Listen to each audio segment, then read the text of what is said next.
السلام علیکم ورحمۃ اللہ وبرکاتہ۔ اردو زبان کی دوسری کتاب سبق نمبر 40 یعنی لیسن نمبر 40 حکایت کے تعلق سے میں نے کہا تھا کہانی قصہ بہت ہی اہم مضمون ہے آج کا۔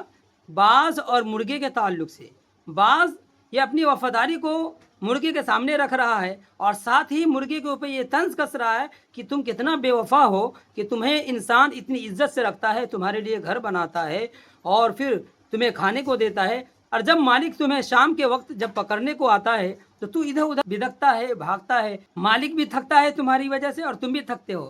تم کیسے ہو؟ میرے اندر دیکھو کتنی خوبی ہے، جب مجھے کوئی شرن دیتا ہے، اپنے علاقے میں رہنے کو موقع دیتا ہے، مجھے محبت مل جاتی ہے تو میں فوراً ان کا ہو کر رہ جاتا ہوں۔ پورے واقعے کو سمجھے ذرا۔ نمبر 1، ایک دن باز نے کہا، میاں مرغے تم بڑے ہی بے وفا، بے مروت اور ناشکرے ہو۔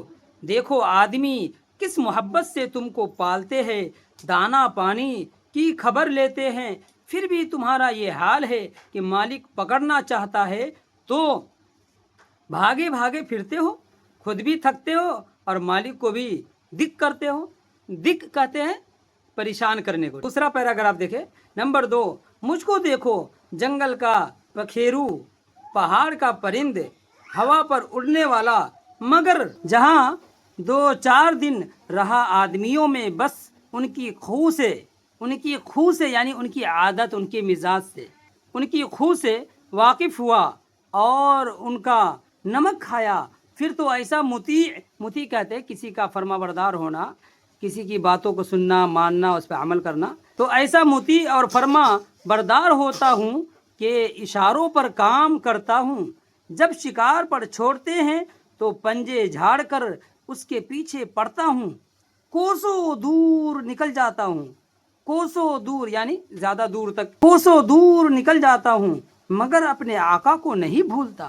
ذرا واپسی کا اشارہ پایا، خوشی خوشی اڑتا چلا آیا۔ تیسرا پیراگراف دیکھیں کتنا بہترین مرغے نے جواب دیا۔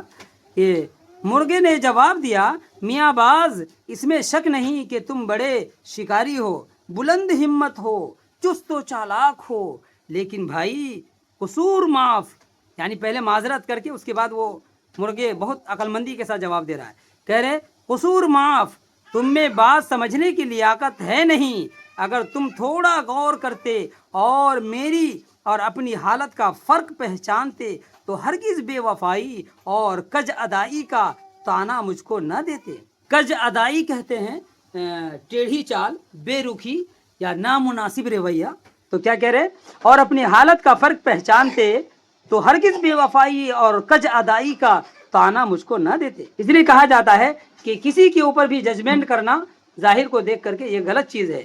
کسی کی بھی کیفیت کو، ان کے حال احوال کو اندر کے جاننے کے بعد ہی کچھ کہنا چاہیے۔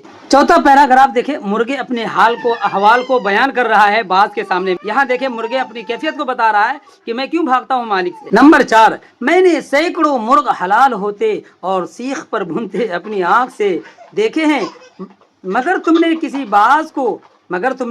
کسی باز کو ذبح ہوتے یا کباب کیے جاتے دیکھا تو کیا کبھی سنا بھی نہ ہوگا۔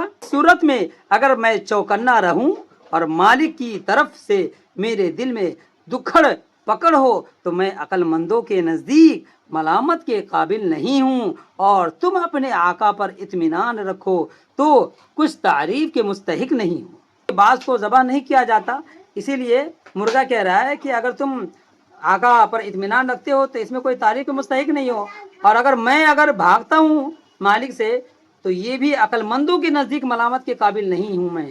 کیوں؟ اس لیے کہ میں روز ذبح کیا جاتا ہوں، میں نے خود اپنے آنکھوں سے دیکھا ہے کتنے کو حلال ہوتے ہوئے، اس لیے میں بھاگتا ہوں۔ آخر کے چند الفاظ یہ دیکھ لیں۔ مطیع یہ لفظ ہے جس کا معنی ہے فرما بردار، تابع دار، حکم ماننے والا۔ اسی طرح کج ادائی یہ لفظ ہے جس کا معنی ہے ٹیڑھی چال، بے رخی، نامناسب رویہ۔ تیسرا لفظ ہے ملامت جس کا معنی ہے برا بھلا کہنا، ملامت کرنا، عیب نکالنا۔ اور آخری لفظ ہے مروت جس کا معنی ہے لحاظ، پاسداری، انسانیت۔ امید ہے سبق سمجھ میں آیا ہوگا۔ جزاکم اللہ خیر۔ السلام علیکم ورحمۃ اللہ وبرکاتہ۔